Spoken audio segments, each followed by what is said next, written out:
Alright folks, so I am working on the first attachment, and what I'm going to be doing is making a barrel with a coupler that will fit into the coupler with this original barrel from the blaster. Now this fits arrows. You can see the air restrictor is gone. It has these air release holes, but those won't be a problem when I'm done. What I am doing is this 1932 brass, 1932 inch. It says 15.1 by 0.355 millimeters for those of you not in the United States, and it's 1932 by 0.014 inches. Fits almost perfectly into this barrel. So what I'm going to do is wrap it in one or two layers of electrical tape to remove the wobble, and then I'm going to stick the other end into this 1/2 inch PVC. This is not CPVC, this is standard PVC. And it nests very well into that, and I'll chop it off right about here, and this will be my new arrow launching barrel, and I'll epoxy it all together. So what I'm showing you here is the first barrel attachment that I am working on. As I mentioned, this is for firing standard arrows, and the way I made this is I took my 9/16 brass, sanded it up, cleaned it off with rubbing alcohol, ethyl rubbing alcohol to be precise. And I took the brass, and you can see I wrapped about 2, maybe 3 wraps of electrical tape up at the front, and then 4 or so at the back, and then just 1 all the way back here. So 3, 4-ish, 1. And what I did is right behind the electrical tape up here, rubbed a large amount of plastic repair epoxy. Then I twisted it into this barrel from the back, and the electrical tape stopped it right about up here by this hole, and I just stuck it down and pushed it down the rest of the way. And now it's very secure. That epoxy should definitely hold it in place. This piece of 1/2 inch PVC has been sanded on the inside. It is a very snug fit because of this 1 wrap of electrical tape. I'm going to put a bunch of epoxy on here and do much the same thing, and this ought to be very solid. Here's my finished arrow launching barrel. I think it'll be plenty tough, so I'm going to set that aside and let it cure overnight. Now I am cutting the generic dart shooting barrel, and it's designed to be loaded from either end and just stuck in there. You load 1 dart at a time with your fingers, or a push rod, but probably your fingers. And when I cut it with a pipe cutter, you can see that this is it collapsed a little bit. So whereas the dart fits beautifully in one side, it doesn't go in the other. So if I was going to have a designated front end, that wouldn't be a problem, but I am not going to. And I also plan to nest several layers of brass to get this to sit within the 1/2 inch PVC just right. So what I'm doing is taking, I saw this on the Nerf Haven pages, forum. I'm going to use this grinding disc, to grind a ring off the end of this, let it fall off, because you'll notice I cut it a little longer than the dart. And I am going to then use a grinding cone or disc stone to polish up the ends, and we'll see how that works. So I cut off the deformed end of my brass. It definitely didn't go as quick as grinding plastic did, but it didn't take too long. And the end of this isn't deformed, squished in anymore. It will definitely need some grinding to smooth it out, and that won't be much of a problem. I will say though, after I started for a second, I quickly stopped and put on a mask because there's a lot of fine dust and you don't want that crap in your lungs. A little note here with the 17/32 brass. You'll notice I cut it a little long for the dart, and then I cut the 1/2 inch PVC just a little long for the brass. That way I'll have it right in the middle. It'll be protected and you won't be at risk of hurting your fingers on any potentially sharp edges which I have ground down anyway while putting the dart in. Additionally, unlike the arrow connector, where the brass to plastic adhesion is a structural element, here the barrel is just floating. It's not holding anything together. So I'm not going to bother using layers of brass to size it right to fit in here. I'm just going to wrap the ends in electrical tape, stick lots and lots and lots of plastic repair epoxy in there, twist it in, and call it good. I've wrapped both ends with electrical tape. One end's a little more snug than the other, but the fact is it fits in there just about right. Now, I took a grinding bit and just went briefly around the inner edges of this because a little lip was created by the cutting tool. And the next thing I'm going to do is mix up a bunch of my plastic repair epoxy, put it on here, and I will actually show that to you as well as the process of putting this together by speeding it up as I go along.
And that is barrel number 2 completed.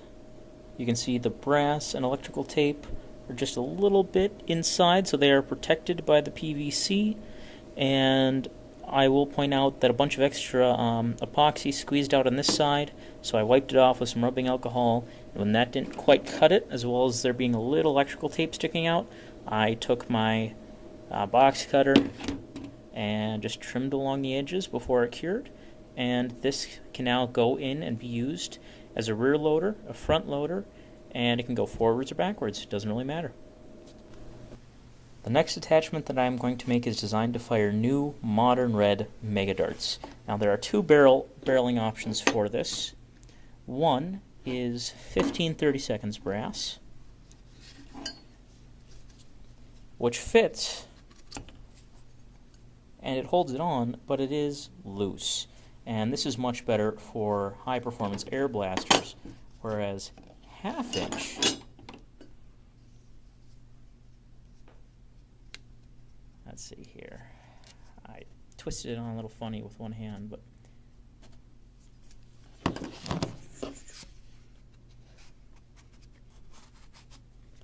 whereas half-inch is much better for springers because it has a tighter air seal, but it still allows the dart to slip on and off. So we will see if this blaster has enough power to launch these.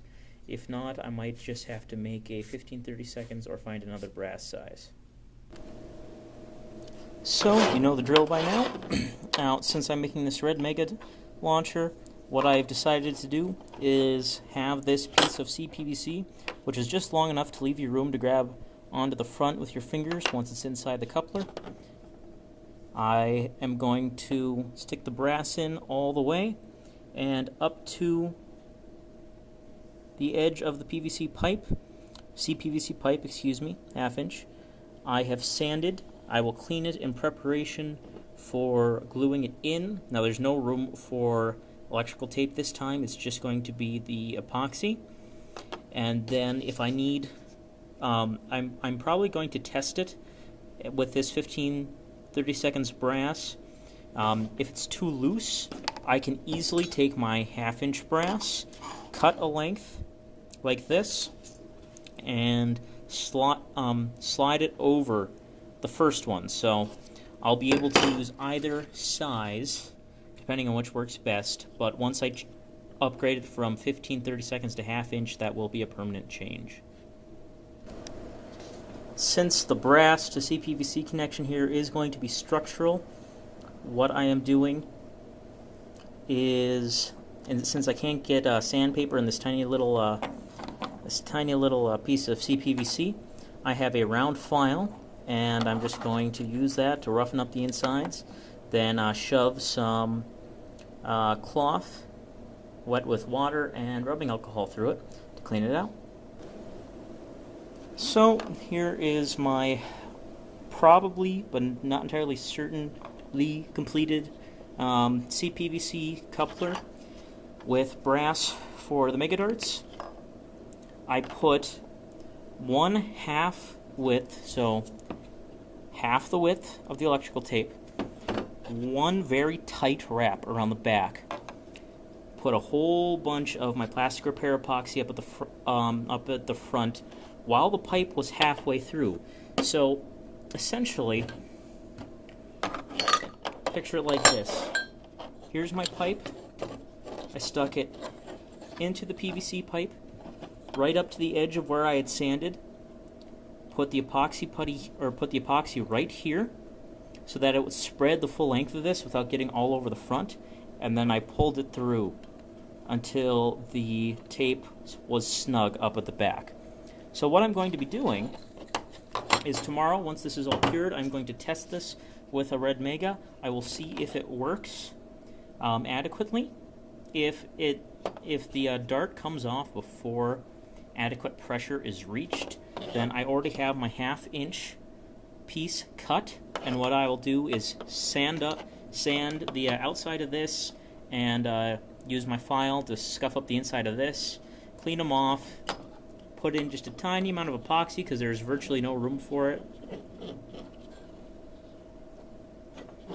and just scoot it on like that, and then I will have changed this to 1/2 inch and have a very sturdy CPVC coupler for it. After some test firing that has me incredibly excited, I've decided that I'd like to take a chance with putting on this 1/2 inch brass onto this 15-30 seconds, I believe it is. I'm not getting the desired range that I'd like out of the Megas, and I think this might be just a little too loose. So I'm going to slide this on. I'm just going to put some epoxy on, probably right around here, and then I'm going to twist it on, goop some at the back, and well, you'll just have to wait until the introduction video to see how that does. So I just got this 1/2 inch piece slid onto the 15-30 seconds, and literally less than 5 minutes ago I got this on here. And I'll warn you, even if you put just a little bit of epoxy on here, as you twist it on, there is not much room between these two pieces of brass at all. So most of it ends up down here, and you got to clean that off sooner rather than later, like immediately. But I did that, so this epoxy hasn't even set yet, more likely than not.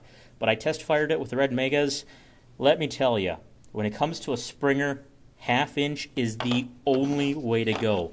This thing is awesome, and I can't wait to show you in the final video.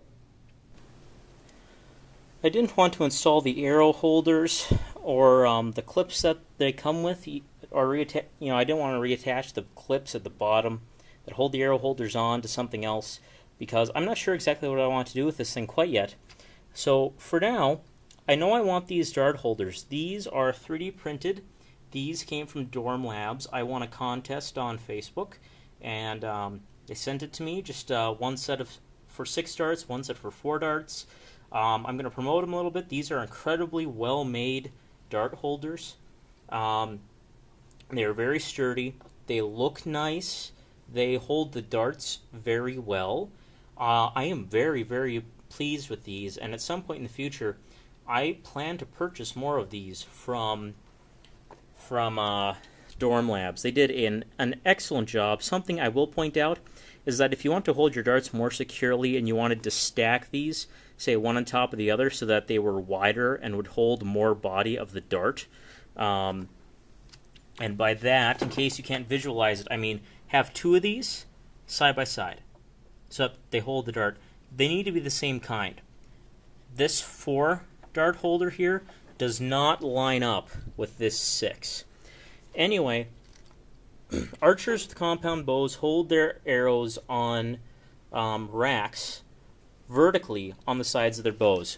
And so I just use some hot glue to hold these on here. That means that they are removable if I so choose at some point. You know, I should have thought about this, but if you're holding the bow with your left hand, you're probably going to be grabbing darts with your right to load. So I should have put the large rack on the right side, but I don't think that's too much of a handicap. You can reach over the top and load it, right your bow, and go back to shooting stuff. So I've done my firing tests, my pre-finished firing tests. Next thing I'm going to do, there's some dust in here. Shell dust. I am going to clean this thing out thoroughly, grease the moving parts. Now I don't really need to grease this, but I want to grease the forward part of this shaft a little bit and grease the plunger head. I've seen someone replace the plunger head. I am not currently doing that. I'm going to leave the skirt seal. It works just fine. Now, this is an extended draw. What I mean by that is that more of this tube is usable. That's because I took out the air restrictor, and that left about this much space open that it normally filled. So I could push this further forward. Now, it is tempting to plug this air release hole. I don't recommend that you do. When you have an airtight seal and you've got a dart in the front, or an arrow, or whatever, when you draw this plunger back, it takes a long time for the air to move in from behind and go around the skirt or the seal. If you make a perfect seal, it will be impossible. Air for you to use in this plunger to be compressed, to shove forward, to expel the dart, that air needs to come from somewhere. That's what this hole is for. Now, I did move this plunger, scoot it forward, and the other thing that I did, I got this idea from, some Australian nerfer. Okay, I just checked. He's not Australian, but his name is Buff Daddy Nerf. So I got this idea from him. All he did was turn the plunger tube around. It works just fine that way, but originally this hole was way up here, only giving you a little bit of technically usable airspace up at the front. Exactly how you want to have this tube in is up to you. I suppose you could think of it as more of an extended draw if you slid this back a little bit, because that would give you a little more length, but you wouldn't have a sealed plunger tube at the front. Anyway, I think this is a good method because when you draw back, once the plunger head passes this hole, it gives you room. It gives air someplace to come in. That is very important for the functioning of your blaster. I thought of taping this shut and drilling some more little holes somewhere up here. Don't bother. This works just fine. Now, I have done firing tests. Elite darts is tough to tell, but with mega darts, with an identical mega dart, I use the same undamaged dart for all the firing tests on this. If you cover this with tape, you lose range. There could be any number of reasons, including the one that I mentioned, but my tests have shown me that firing mega darts with this hole covered, you lose about 5 to 10 feet of range. So I'm leaving it undone. It works. And the other thing with having this shoved all the way forward is that when the plunger, I don't want to do it now because I only have 2 hands and one has to hold the camera. But when I pull this plunger back, the plunger head comes all the way to the very back of the tube. Here. You know what? I might be able to show you after. I'll set you down. At full length, you can see the plunger head just kind of sticks out of there. Voila. That is the body work of my blaster. You heard me mentioning that I've been doing firing tests. That is because I've made this segment after making the staying up all night and making the various barrel couplers up here. So what I recommend is you check out in the description below and right here on the screen at the very end, I have a link to the second video. The second video is all about making various coupled barrels for this to fire different types of ammunition. So check that out, and then at the end of that there will be a link to the final firing video. I will also have that link in the description and at the end here. So check out whichever one you're most interested in. Give it a like, give it a subscribe if you like what you're seeing. Thank you very much for watching, and keep your stick on the ice.